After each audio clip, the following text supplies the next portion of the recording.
श्रवण जी, ये जो पूरा मामला है, मतलब इतनी सारी चीजें सामने आई हैं, उसके बाद क्या कोई ये कह सकता है कि फंसाने की कोशिश हो रही थी? मोदी का नाम लेने की बात की जा रही थी। मतलब मोदी जी की करतूत पर उसी समय उनके प्रधानमंत्री खुद अटल बिहारी वाजपेयी बोल रहे हैं कि राजधर्म का पालन होना चाहिए। उन्हें भी लग रहा था कि राजधर्म का पालन नहीं हो रहा है।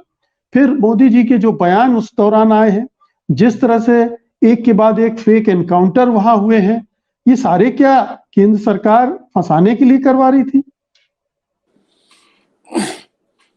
देखिए मुकेश जी, यूपीए सरकार अगर विंडिक्टिव होती 2004 से 14 तक, तो गुजरात में क्या हो सकता था मैं कह नहीं सकता, क्योंकि हमने जो पिछले 10 सालों में जिस तरह से वेंडेटा पॉलिटिक्स देखी है और 2004 से 14 का जो टाइम देखा है, अमित शाह को एक आक्रामक वक्ता के रूप में हम जानते हैं मुकेश जी, और वो मोदी के गैप को पूरा करते हैं अधिकतर। पर ये जो उनका मैंने सुना पूरा का पूरा भाषण, ये मुझे बहुत आश्चर्य हुआ और ऐसा लगा कि वो बहुत ही किसी बचाव की मुद्रा में हैं और कुछ चीजों को ढूंढ रहे हैं इस सरकार के बचाव के लिए, सरकार की सिंपैथी के लिए। उन्होंने दो घटनाओं का उल्लेख किया है। एक तो गुजरात के दंगों में मोदी जी को फंसाने की कोशिश की गई, ये आरोप लगाया है, और कैसे कोर्ट ने फिर उनको क्लीन चिट दी। और दूसरा आरोप है जो सोहराबुद्दीन एनकाउंटर का है। थोड़ा सा मैं आपको पीछे इसलिए ले जाना चाहता हूं कि दोनों घटनाओं के समय मैं गुजरात में रहा हूं और काफ़ी समय रहा हूं, और चीज़ों को मैं उसके बाद भी काफ़ी लंबे समय तक फॉलो करता रहा हूं। दंगों को लेकर, उनकी भूमिका को लेकर जो उनका कहना है मोदी जी की भूमिका को लेकर, देखिए ये पूरा जो मामला है वो मैं उस पर आऊंगा बाद में, या आप कहेंगे तो अभी उसको बयान करूंगा। वो राहुल गांधी पर निशाना था। अगर आप पूरा भाषण उनका समझे तो उसमें उनकी पीड़ा ये थी, या उनका दर्द ये था, या उनका आक्रमण ये था कि ये राहुल गांधी कोर्ट में जा क्यों नहीं रहे हैं, ऊपरी अदालत में क्यों नहीं जा रहे। और वो बता रहे हैं कि पहले भी कई लोगों का डिस्क्वालिफिकेशन हो चुका है। तो उनका आरोप ये था कि राहुल गांधी विक्टिम कार्ड खेल के लोगों की सहानुभूति अर्जित करना चाहते हैं, जबकि हमारे साथ इस तरह की घटनाएं हुई हैं तो हमने कुछ नहीं किया। उनका पूरा दर्द जो है मुकेश जी, वो राहुल गांधी हैं। उनकी वो जो एक जो दिक्कत अभी चल रही है, जो कर्नाटक में बहुत बुरी हालत में जो बीजेपी दिख रही है, और तमाम चीज़ें जो राहुल गांधी के कारण उत्पन्न हो गई हैं, और अब 5 तारीख को राहुल गांधी कोलार पहुंच जाएंगे तो दिक्कतें और बढ़ जाएंगी, जहां से 2019 में उन्होंने। तो मैं आपको उस विषय से नहीं भटकाना चाहता। 2000 दंगों जो हुए थे उसमें ये सही है, आपने भी जिक्र किया अटल जी ने क्या कहा था। तो पूछा जाना चाहिए कि अटल जी ने किस राजधर्म निभाने के लिए कहा था। तो एक सवाल पूछा जा सकता है। वो जो दर्शक तालियां बजा रहे थे उनकी तरफ से अगर कोई हिम्मत से खड़ा होकर बोलता कि सर आप जो कह रहे हैं सही है, तो फिर अटल जी ने ऐसा क्यों कहा कि राजधर्म निभाया जाना चाहिए। गुजरात काडर के आईपीएस संजीव भट्ट इस समय जेल में क्यों हैं, और उन्होंने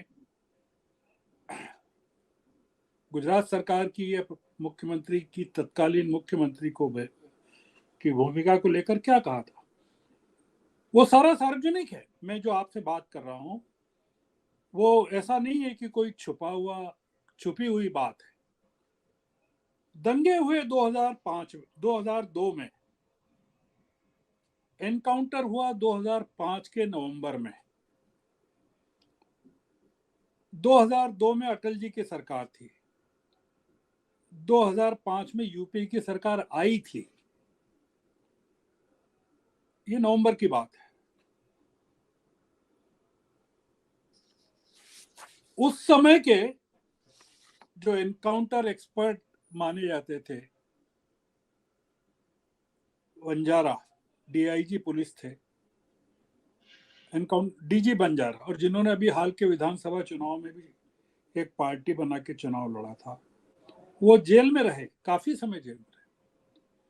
मैं जो कुछ कह रहा हूं वो दो चीजों के आधार पर कह रहा हूं। चूंकि मैं गुजरात में रहा और वहां से आने के बाद भी काफी समय तक इन चीजों को फॉलो करता रहा और छापता रहा अपने अखबार में, इसलिए कह रहा हूं। मुझे याद पड़ता है कि उनकी एक चिट्ठी लीक हुई थी जो उन्होंने चीफ सेक्रेटरी या एडिशनल चीफ सेक्रेटरी को लिखी थी, और उसमें अगर उस चिट्ठी को आप पढ़ें या देखें, मैं प्राप्त करने की कोशिश कर रहा हूं, तो उसमें उन्होंने सीबीआई की जांच को लेकर राज्य सरकार पर जो टिप्पणी की थी उसके बारे में जिक्र है। 18 साल बाद 140 करोड़ जनता के या 130 करोड़ जनता के देश का गृह मंत्री, जो सेकंड मोस्ट पावरफुल आदमी है, वो अब मोदी जी को विक्टिमाइजेशन यूपीए के दौरान हुआ 10 साल में, 4 से 14 के बीच में, उसके लिए केवल 2 घटनाओं का उल्लेख कर सका, जो कि दोनों की दोनों घटनाएं जिनका उल्लेख किया गया वो उसमें कोई सार नहीं है, मतलब वो सत्य से परे हैं। तो इसके कारण जो प्रतिष्ठा में कमी आएगी वो गृह मंत्री के कथन में आएगी और मोदी जी की प्रतिष्ठा में आएगी। और राहुल गांधी को जो सिंपैथी मिल रही है देश में, उसमें कोई कमी नहीं आएगी। मतलब ये जो उन्होंने कहा, मुझे बड़ा आश्चर्य हुआ कि किस तरह से एक बचाव की मुद्रा में देश का गृह मंत्री है, जबकि हम गृह मंत्री को बहुत ही आक्रामक मुद्रा में देखते आए, वो आक्रमण करते।